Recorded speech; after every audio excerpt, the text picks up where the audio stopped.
বিসমিল্লাহ বলার সাথে সাথে টাকাটা বাইর কর, দেরি করবি না।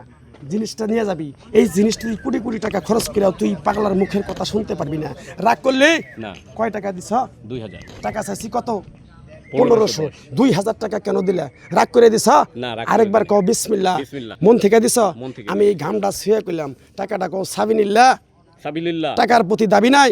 রাগ করলেন বলে ভাইরাল হওয়া সেই ইমান আলী বাস্তবে একজন অভিনেতা। তিনি দীর্ঘদিন যাবৎ অভিনয় করছেন। সম্প্রতি সময়ে যে ভিডিওটি সোশ্যাল মাধ্যমে ভাইরাল হয়েছে সেটিতে কিন্তু তাকে কবিরাজ চরিত্রে দেখা যায়। আমরা সরাসরি তার জীবন বৃত্তান্ত তার মুখ থেকেই জানার চেষ্টা করব।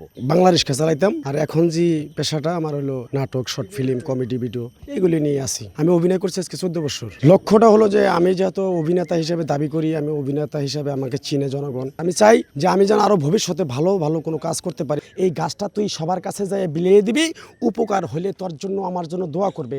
কথাটা কি কইছি বুঝতে পারছ? জি, বুঝতে পেরেছি। রাগ করলি? না। এতগুলা লোক আমার কাছে আসতেছে, কত জায়গায় জায়গা থেকে ফোন দিচ্ছে, এটাই তো আমার কাছে অনেক আনন্দ লাগছে, মানে খুব ভালো লাগতেছে। আমি একদম অলরাউন্ডার, মানে ঘটক থেকে শুরু করে নায়ক থেকে শুরু করে, মানে আমরা যেগুলো করি আমরা ওইরকম কোনো নায়ক না, বড় সেলিব্রিটি না। তাবিজ কবজ দিলে মানুষ টাকা দিবে না, মানুষ যদি তোরে খাইতে দেয় এইটাই হলো বড় পাওনা। কথাটা কি কইছি বুঝতে পারছ? জি, রাগ করলি?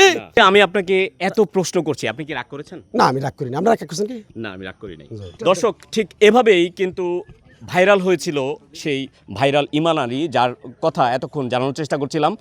আমরা ইমান আলীর সাথে আরও একটু বিষয় জানার চেষ্টা করব তার ব্যক্তিগত জীবন সম্পর্কে। যখন আমি বাংলাদেশ চালাতাম তখন তো আমি খুবই গরিব ছিলাম। হয়তো এখন আমি কিছু ইনকাম করি, চলি, ঠিকভাবে চলতে পারি। তখন মনে করি একটা বাংলাদেশকে সারাদিন চালাইলে কত 300-400 টাকা ইনকাম করা গেছে, এর উপরে না। দুইটা মানুষ যদি গুলিস্তান থেকে যাত্রাবাড়ি নিয়ে গেছি, দিছে হলো 10 টাকা 15 টাকা, তাহলে ওই হিসাবে তখন ওইভাবে মানে জীবনযাপন ভালোভাবে সুখ শান্তি করে খাইতে পারতাম না। এখন আল্লাহর রহমত, আপনাকে দোয়ায়, বাবা মার দোয়ায়, আল্লাহর দোয়ায় খুব সুখে আছি, খুব ভালো আছি। ভয় পাবি না, ভয় পাইলে তুই আমার কাছে আসছিস কেন? কথাটা বুঝতে পারছ? জি, বুঝতে রাগ করলি? না। ভাইরাল হওয়ার পরে তো আমাকে অনেক মানুষ অনেকভাবে আসতেছে, সার্বিক সহযোগিতা করতেছে। আমি চাচ্ছি যে আমার এই অভিনয়টার জন্য আরো এগিয়ে যায়, আমি যেন আরো বড় কিছু করতে পারি। দর্শক, ভাইরাল ইমান আলীর সার্বিক বিষয়ে আমরা জানানোর চেষ্টা করছিলাম সময় আলোর দর্শকদের জন্য।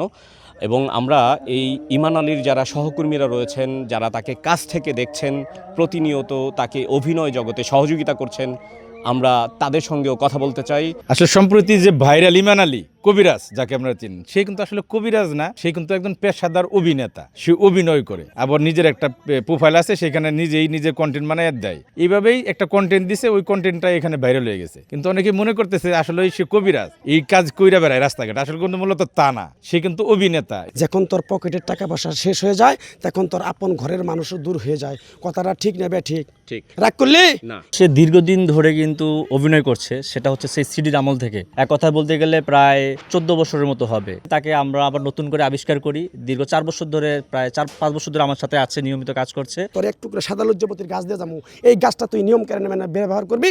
যে কাজটাই করবি সেই কাজটাই তোর আল্লাহ সাকসেসফুল করবো। কথাটা বুঝতে পারছ? বুঝতে পারছি। রাগ করলি? না।